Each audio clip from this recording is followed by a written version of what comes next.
여러분 안녕하십니까? 북한이 내일 미사일을 발사할 것이라는 소문이 돌고 있습니다.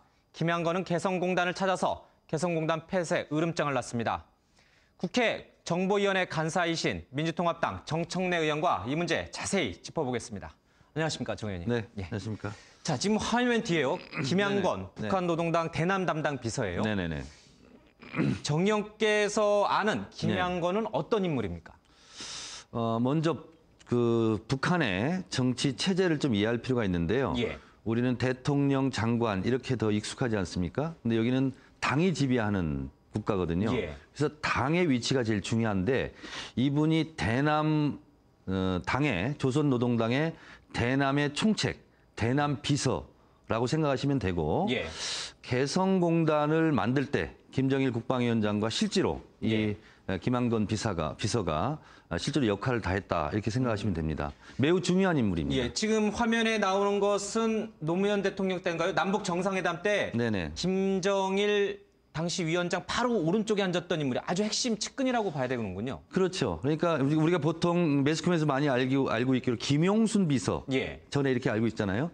그 역할을 대신한다고 보시면 되고요. 예. 실제로 김대중 대통령께서 서거하셨을 때 북한에서 조문 특사로 예. 왔던 분이 바로 이 김양건 비서입니다. 예. 그러면 네. 어쨌든 우리 대남 정책에 있어서는 최고 이제 핵심 실세라고 볼 수 있는데 예. 온건파로 분류되지 않습니까? 그러니까 이제 심각한 것이 예. 이 온건파에 해당이 되고 개성공단과 남북 교류를 계속 강조해왔던 예. 비둘기파인 이 김양건 비서가 개성공단에 내려와서 개성공단 폐쇄를 예. 지금 선언한 것이거든요. 그래서 예. 굉장히 심각한 상황이다. 왜냐하면 이 김양건 비서는 그래도 남북 관계를 잘해보자. 라는 입장에 섰던 사람인데 예. 그리고 실질적인 실력자인데 이 사람이 내려와서 메시지를 전달했다는 것은 대단히 심각한 상황이다. 예. 이렇게 생각할 수 있습니다. 오히려 군부가 내려와서 그런 얘기를 했으면 네. 군부는 원래 강경 세력이냐 그러려니 하겠구만. 네네. 이 온건파인 김양건이 내려와서 한 것은 굉장히 심각한 사안. 정말 개성공단을 폐쇄할 의지가 있다. 이렇게. 그러니까 이제 북한 내부에도 예. 온건파, 강경파가 있지 않겠습니까? 근데 온건파가 내려와서 그랬다는 것은 북한 내부적으로 예. 강과 온이 따로 없다. 이런 매우 일치단결된 상황이다 이렇게 보시면 예, 되겠습니다. 그러면 지금 굉장히 좀 심각한 상황으로 네, 가고 있다는 그렇습니다. 얘기예요. 예. 이것과 별개로 북한이 지금 내일 네. 미사일을 쏘겠다. 네네. 평양 주재 일부 이제 외국 대사들을 불러서 네네네. 그런 얘기를 했다는 일본 산케이신문 보도가 있었습니다. 네네. 정보위 간사시니까요. 그게 사실입니까? 북한은 기념일을 굉장히 중요하게 생각을 합니다. 예를 들면 김일성 주석의 생일 4월 15일, 김정일 국방위원장의 생일 2월 16일, 16, 15 이게 굉장히 중요한 숫자고요. 예. 그리고 왜 하필이면 4월 10일일까? 4월 11일은 지금 김정은을 국가의 최고의 지도자로 얘기를 하고 있는데 예. 김정은이 노동당 제1비서가 된 날이 내일 모레가 1년 되는 날입니다. 4월 11일이. 4월 11일. 예. 그리고 그 다음 날이 국방위원회 제1위원장이 된 것이 4월 12일. 그렇기 때문에 11일을 앞두고 12일 날 뭔가를 보여주려고 하는 그런 매우 중요한 의미가 있는 날이 4월 10일입니다. 예. 4월 10일도 굉장히 좀 예. 북한한테 우리한테도 또 굉장히 좀 뭐랄까 그렇습니다. 고비가 되는 날이네요. 예, 그렇습니다. 내일이. 예. 근데 앞서 이제 잠깐 정 의원님과 방송 들어가기 잠깐 얘기를 했는데 예. 정 의원께서는 전쟁 가능성을 현재로선 배제할 수 없다라고 말씀을 하셨어요. 예. 매우 심각한 상황이다. 그리고 진짜 위기 상황이다. 진짜 전쟁이 일어날 수 있다. 일어날 가능성을 배제할 수 없다. 저는 그렇게 보고 있습니다. 그러니까 그 전쟁의 예. 의미가 전면전인지 국지전인지 그건 좀 따져봐야 되겠습니다만 어쨌든 예. 한반도의 전쟁이라는 단어가 실제 가시권 안에 들어와 있다. 저는 이렇게 생각하고 있습니다. 예. 지금 이제 속보도 나오고 있습니다만 북한이 우리 남한 내 외국인들에게 빨리 피해라. 이런 이제 통첩도 지금 보내고 있습니다. 네. 진짜 전쟁이 일어날 가능성이 있는 것인지 그리고 김양건의 진짜 개성공단 속내는 무엇인지 잠시 뒤 정청래 의원과 자세히 짚겠습니다. 박근혜 대통령 그리고 김양건 비서의 말을 대독한 북한 조선중앙TV의 방송 내용 보면서 본격적인 대담 들어가겠습니다. 우리의 거듭되는 경고에도 불구하고 남조선의 대결 광신자들은 돈줄이니 억류니 인질이니 하면서 우리의 존엄을 모독하는 참을 수 없는 악담을 계속 줄치고 있으며 개성공업지구가 그 본래의 성격과 사명을 떠나 동족 대결과 군사적 도발의 마당으로 전락되는 사태를 더는 허용할 수 없다. 그러한 개성공업지구는 없는 것보다 못하다. 북한이 어제 조업을 잠정 중단시키겠다고 한 것은 매우 실망스럽습니다. 위기를 조성하면 또 타협과 지원, 끝없는 여태까지의 악순환을 우리가 언제까지 반복해야 하겠습니까? 북한이 이런 식으로 국제 규범과 약속을 어기고 개성공단의 운영을 중단시킨다면 앞으로 북한에 투자할 나라나 기업은 어디에도 없을 것입니다. 네, 정청래 의원과 얘기 더 나눠보겠습니다. 정 의원님. 네네. 앞서 전쟁 가능성을 배제할 수 없다. 그리고 네. 또 10일, 내일이 굉장히 중요한 고비가 될 것이라고 말했는데 네네. 그 전쟁 발발 가능성에 대해서 좀 국회 정보위 차원에서 뭔가 수집된 정보가 있습니까? 정보위는 아직 열리지 않았고요. 예. 하루 이틀 더 있다가 열 생각입니다. 그런데 제가 종합적으로 분석해 봤을 때 이명박 정권 5년 동안 남북 관계를 보통 최악의 기간이었다고 봅니다. 근데 예. 그때도 개성공단은 돌아가고 있었어요. 그런데 이 개성공단이 폐쇄가 된다는 것은 실제로 전쟁의 방지턱이 없어졌다. 우리 아파트 단지에 가면 이렇게 속도 방지를 하기 위해서 예. 턱이 있지 않습니까? 네. 그 턱이 제거가 됐다. 이렇게 생각하시면 되고, 원래 개성공단과 금강산을 열었다는 것은 휴전선과 금강산, 예. 그리고 휴전선과 개성공단에 전진 배치되었던 남침용 무기가 후방으로 네. 이동했다는 것을 의미하는데, 이번에는 금강산도 닫혀 있고 개성공단도 폐쇄한다면 네. 후방으로 밀려났던 무기들이 네. 다시 남쪽으로 내려온다는 것을 의미합니다. 그렇기 때문에 완충작용을 했던 개성공단이 폐쇄됨으로써 예. 전쟁에 대한 직접적인 위험의 가시권에 들어와 있다. 이렇게 저는 보고 있습니다. 그러면 지금 개성공단을 잠정 폐쇄한 그 자리에, 네. 그 개성공단 그 자리에 다시 북한군 최전방 부대들이 배치될 가능성이 있다는 뜻인가요? 북한의 노동자들이 일했던 그 공장, 부지에 노동자들이 물러간 자리에 북한의 인민군들이 다시 이제 오게 되는 거죠. 굉장히 심각한데요, 굉장히 그러면? 심각한 상황입니다. 저는 어제 그 외교통상위원회 하필이면 제 질의를 앞두고 예. 개성공단 폐쇄에 대한 속보가 떴어요. 그 순간 굉장히 떨렸어요, 저는. 무서운 현실이 드디어 점점 예. 닥치고 있구나 네. 하는 생각을 저는 지울 수가 없었습니다. 그럼 우리는 어떻게 해야 됩니까? 지금 일단 북측 근로자들은 모두 다 철수가 됐는데 네. 우리도 바로 모두 다 철수를 해야 되는 건가요? 이렇게 생각하시면 됩니다. 우리의 노동자들은, 금강산에 있는 노동자들은 주로 관리직입니다. 네. 그리고 생산 라인은 북한 노동자 5만 명이거든요. 예. 이 북한 노동자들이 다 철수를 했다는 것은 생산 라인이 멈췄다는 거예요. 우리의 노동자들이, 관리자들이 거기 있을 아무런 이유가 없어요. 네. 예. 왜냐하면 생산 라인이 멈췄기 때문에. 그렇기 때문에 있어도 의미가 없는 겁니다, 지금. 네. 이미 개성공단은 가동을 중단된 상태라고 보시면 되고, 네. 남북의 채널도 지금 중단된 상태. 네. 그리고 공식적, 비공식적 지금 대화도 사실상 끊긴 상태, 이런 상태입니다. 방금 우리 자막에도 보셨지만 예. 박근혜 대통령께서 좋은 말씀하셨어요. 이렇게 되면 북에 누가 투자를 하겠느냐, 네. 이렇게 말씀을 하셨는데 그건 남도 똑같습니다. 이런 상황에서 우리에게 누가 투자를 할 것이며 우리에게 투자했던 외국 자본들은 다 빠져나가게 돼 있죠. 네. 그래서 이런 얘기도 흔히 우리가 했습니다. 좀 과장된 얘기일 수도 있지만 북에서 총 한 방 쏘면 주식시장이 출렁해가지고 하루에 8조가 손해다.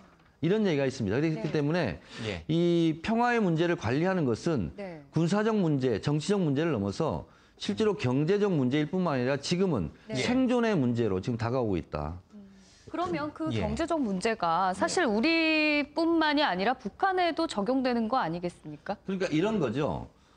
북한은 손해를 보겠죠. 네. 근데 북한은 덜 손해를 보는 겁니다. 가진 게 예. 적기 때문에. 그래서 가진 게 많은 우리가 더 큰 피해를 입겠죠.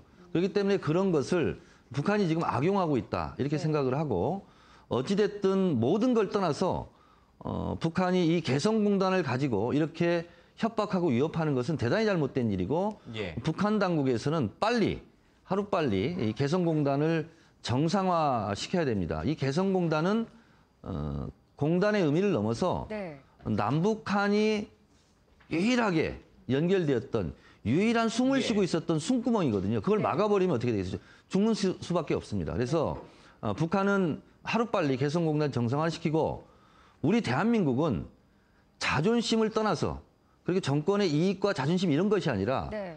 북이 저렇게 막 나온다고 해서 우리도 막 나가는 것이 아니라 이럴 때일수록 우리가 한 발 물러서서 형님 먼저 고개를 숙일 수 있는 그리고 대화하자고 손을 내밀 수 있는 이런 넓은 아량과 포용력이 필요한 때이다. 네. 그래야 모든 파국을 막을 수 있다 이렇게 생각합니다. 앞서 정의원께서 이제 이명박 정부가 대북 관계에서는 최악의 그 정부였다라고 이제 평가하셨는데 네네. 실제로 천안함 연평도 때도 개성공단은 폐쇄되지 않고 정상적으로 돌아갔죠. 그렇습니다. 예. 그러면 지금 연평도 천안함 때보다도 지금 남북 관계가 더 위중하다는 뜻으로 해석이 그렇게 되는 생각하시면 건가요? 됩니다. 지금까지 북한 핵실험을 하고 여러 가지 지금 긴장 상태가 높여왔는데 지금까지는 말대포였다. 말로 하는 전쟁이었다. 이렇게 생각하시면 되는데 네. 개성공단의 폐쇄는 이제 행동포다. 이렇게 생각하시면 됩니다. 행동을 드디어 시작했다. 북한이. 이렇게 생각하시면 됩니다. 그러면 이해가 안 되는 부분이 하나 있습니다. 네네. 북한을 자극한 걸로 치면은 이명박 정부가 더 이제 최악이라고 하셨으니까 더 했으면 했지 덜 하진 않았을 텐데 네네. 박근혜 정부 출범한 지 한 달밖에 되지 않았습니다. 네. 대북 관계에 있어서 북한을 자극할 만한 행동을 한 게 없습니다. 예. 근데 북한이 왜 더 호전적으로, 더 과격하게, 더 위협적으로 이렇게 나오는 건지. 이렇게 생각하시면 될 것 같습니다. 이 지금의 긴장과 위기 이런 책임이 북한에게 분명히 있습니다. 예. 그러나 우리의 입장으로 본다면 이명박 정권 때 이것을 관리를 못한 관리 소홀의 책임은 또 있는 겁니다. 이명박 정권 계속 누적이 되어 왔던 거죠. 예. 누적이 되어 왔고 그리고 지금 박근혜 정부가 뭐 특별히 잘못해서가 아니라 이명박 정권 때부터 누적되어 왔던 그런 긴장의 수위가 계속 지금 높아가고 있는 것이고 그 시기가 우리가 풍선을 불 때 예. 풍선이 터지는 시점에 팽팽한 긴장 상태 그것이 지금 박근혜 정권 출범 초기에 지금 와 있다 이렇게 보시면 되겠습니다. 네. 이제 국회 정보위 간사시니까 정 의원님 말에 자꾸만 이제 무게감이 실리는데 그래도 우리 네. 지금 이 한반도에 살고 있는 우리 국민은 네, 전쟁이 일어날 가능성에 대해서 그렇게 높게 보지 않고 있거든요. 네, 네, 근데 국회의원이자 정부의 간사이신 정 의원께서 전쟁 가능성을 배제할 수 없다고 하니까 네, 네. 이 상황 인식이 정말 어느 네, 쪽이 네. 맞는 건지. 그러니까 이렇게 생각하시면 될 것 같습니다. 2006년 10월 9일 날 예. 핵실험을 했습니다. 1차 핵실험. 그때 제가 당시 여당 의원으로서 처음으로 그날 뭐 방송에 나가서 이것은 부시 정권이 대북 강경책에 따른 재앙이다. 이것은 남침용이 아니라 대미 협상용이다. 이렇게 얘기했습니다. 예. 네. 그게 정확했어요. 그리고 실질적으로 3일 후에 김대중 대통령께서도 그렇게 말씀하시고 당시 여론은 80%가 이것은 남침용이 아니다. 예. 네. 대미 협상용이다. 이렇게 다 알고 있었어요. 그리고 그렇게 생각할 수 있었던 것이 금강산에 100만 명이 갔었거든요. 네. 그래서 가보니까 에이 북한 별거 아니네. 우리가 뭐 우리를 못 쳐들어오겠네. 이렇게 안심을 했었거든요. 예. 대북 포용 정책으로. 네. 근데 그것이 끊긴 게 지금 5년입니다. 음. 너무 길었어요, 지금. 예. 그러다 보니까 이제 북도 나름대로 준비를 많이 한 것 같아요. 이번에 보니까 초강수를 지금 계속 두고 있거든요. 그래서 이 상황 되면은 북이 잘못했다, 남이 잘했다 이걸 떠나서 네. 일단 전쟁만은 안 된다. 그러니까 평화로 전쟁을 막을 수는 있지만 전쟁으로 평화를 살 수는 없어요. 모든 것이 다 끝나는 거거든요. 예. 그렇기 때문에 오늘 민주통합당에서도 전체 당의 결의로서 조건 없이 즉각적인 대화에 나서라. 네. 그리고 어제 외통위에서도 계속 통일부 장관을 예. 상대로 이유와 조건을 따지 말고 전쟁만은 막아야 되기 때문에 빨리 먼저 고개를 숙여서라도 대화의 손을 내밀어라. 이렇게 저희가 지금 주장하고 있는 겁니다. 이렇게 주장하는 것은 저희도 같은 대한민국 국민으로서 자존심이 있어요. 저도 마찬가지고. 그렇지만 그것은 지금 찬밥 더운 밥 가릴 때가 아니다. 예. 이렇게 저는 보고 있는 겁니다. 그만큼 심각한 상황이다. 네. 초강수를 둔다. 그러면 개성공단 폐쇄까지도 초강수였습니다. 그 다음 또 하나의 초강수는 전면전입니까? 국지적 도발입니까? 어떤 형태? 저는 당장 전면전이 일어날 가능성보다는 예. 일단 예를 들면 지금 뭐 엄포를 놓고 있듯이 뭐 동해상해, 공해상해, 서해상해 저는 미사일 발사할 수도 있다 이렇게 생각하고 있습니다. 그렇게 되면 실제로? 실제로 위도상으로 보면 예. 남쪽을 향해서 네. 남쪽 지점에 떨어뜨리게 할 수 있는 그러한 또 다른 도발을 하면서 위협을 할 수 있겠다. 그러니까 총으로 치면 위협 사격 네. 이것은 있을 가능성이 있다. 저는 이렇게 보고 있습니다. 그게 내일입니까 혹시? 지금 북에서는 지금 내일이라고 지금 얘기하고 있는 예. 거죠. 네. 내일 진짜로 그럼 북한이 서해상이든 아니면 동해상이든 괌을 향해서든 뭔가 쏠 것이다. 예. 저는 가능성이 51%다 이렇게 보고 있습니다.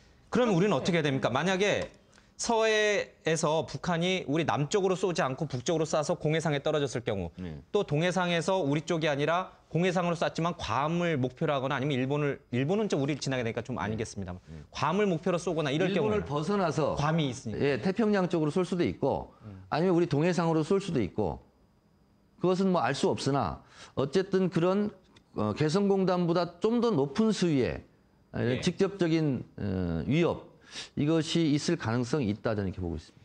그렇게 되면 네. 우리나 미군이 지금 이제 독수리 훈련하느라고 있지 않습니까? 네. 또 일본도 마찬가지고 네. 요격 미사일 준비하고 있고요. 예.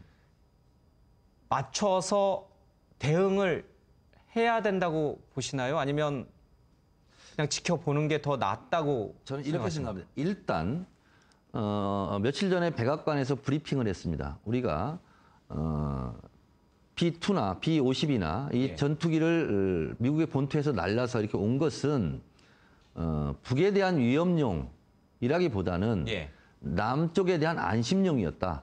이러한 취지로 백악관에서 브리핑을 한 거거든요. 왜냐하면 미국도 실제로 한반도의 전쟁 위기가 예. 위기를 원하지 않고 있고 네. 어제 시진핑 중국 국가 주석도 뭐라고 얘기했냐면 북미 대화 빨리 해라. 예. 이렇게 얘기했거든요. 그리고 북쪽을 향해서는 오판하지 마라. 자제해라. 네. 이렇게 중국도 얘기를 하고 있거든요. 그러니까 중국이나 미국 같은 경우는 실제로 어떻게 보면 지금 인내를 하고 있는, 네. 좀 참고 있는 이런 상황이거든요. 그래서 중국과 미국 때문에 위험 수위가 더 높아질 가능성은 없고 네. 오히려 그 반대이기는 하지만 어찌됐든 지금 상황에서 우리 대한민국 정부에서 할 수 있는 거의 다른 거 없어요, 지금. 예. 군사적 타격을 하겠다고 국방부에서는 계속 얘기하지만 그 국방부의 본연의 업무니까 그럴 수 있어요. 근데 제가 여기서 꼭 짚고 싶은 것은 네. 박근혜 대통령의 워딩이 대단히 위험천만하게 잘못된 게 하나 있습니다. 정치적 고려 없이 초전에 개입하라. 네. 마치 그냥 아무 생각하지 말고 도발의 경우 그냥 초전 박살내라. 이렇게 지시한 듯한 매우 위험한 이런 지시를 했는데 그거는 절대로 돼서는 안 되는 일입니다. 네. 모든 것은 정치적 판단을 해야 되고 결단을 통해서 하는 거지 군사적 대결과 군사적 조치만이 한반도의 평화를 지켜줄 수가 없습니다. 네. 그래서 박근혜 대통령께서 그 부분은 재고하심이 맞겠다 이렇게 생각합니다. 그럼 어떤 형태로 좀 우리가 대응을 해야 된다고 보시나요? 우리가 대응을 하면 할수록 이 판이 더 커지는 겁니다. 그렇기 때문에 저는 중국 시진핑 주석의 충고 조언이 예. 가장 적절한 것 같아요. 미국이 빨리 북한과 대화하겠다. 네. 나와야 됩니다. 그리고 북한은 자제해야 되고 네. 우리는 하루빨리 조금 자존심이 상하더라도 네. 전쟁만은 막아야 되기 때문에 대화하자라고 빨리 결단을 해야 되는 그런 순간이 지금 다가오고 있습니다. 미국도 사실 북한을 자극하지 않기 위해서 미사일 시험 발사를 연기하지 연기했습니다. 않았습니까? 예, 예, 이걸로는 불충분한 건가요? 그렇습니다. 제가 한 가지 좀 귀감이 될 수 있는 사례를 하나 좀 소개해 볼까 합니다. 쿠바 미사일 위기가 있었죠. 네. 1961년, 1962년 두 차례에 걸쳐서 미사일 위기가 있었어요. 지금보다 더 심각한 위기 상황이었습니다. 예. 1차 때 케네디 대통령은 쿠바에 직접 침공을 명령합니다. 네. 그리고 CIA가 주도를 합니다. 그래서 실제로 쿠바에 상륙을 해요. 근데 100명이 사살당합니다. 그리고 1000명이 생포돼요. 그래서 결국은 미국이 그 다음에 폭격을 하지 않았어요.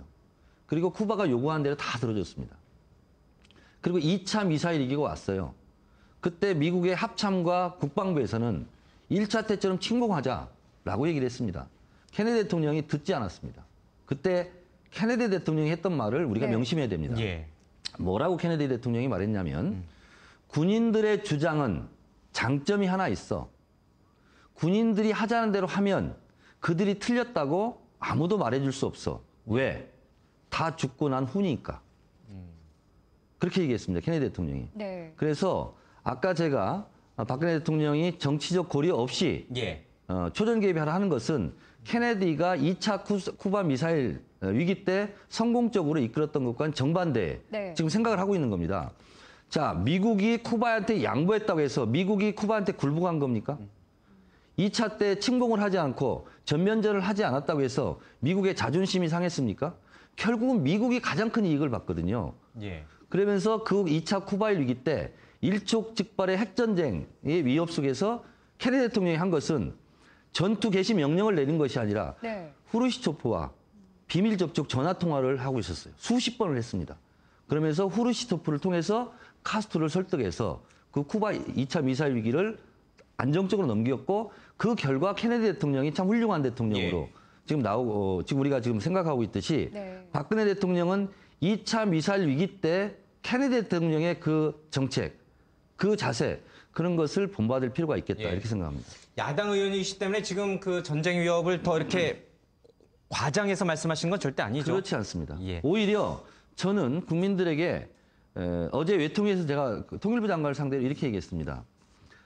국민에게 속이 시원하게 뻥 뚫리도록 그런 메시지를 주든가 네. 아니면 국민을 안심시킬 괜찮다, 우리 안전하다 라는 메시지를 주든가 예. 두 가지 중에 하나를 해야 되는데 왜 정부에 지금 하나도 못하고 있지 않느냐라고 얘기했던 것이고 저는 어쨌든 국민들에게 좀 안심을 시켜드리고 싶은 심정인데 지금 정부의 행태를 봐서는 그런 것이 지금 어떻게 보면 국민에게 거짓말을 하는 거기 때문에 예. 솔직하게 말씀드리는 것이 좋겠다. 네. 예. 그래서 이런 것을 현실을 직시하고 하루빨리 대화에 나서라. 이런 예. 것을 지금 제가 촉구하고 있는 알겠습니다. 겁니다. 예. 자, 그 오늘 이제 좀 다른 화제를 바꿔서요. 오늘 그 민주통합당에서 대선평가 보고서가 나왔습니다. 네. 문재인 의원도 잘못을 분명히 했고 네네.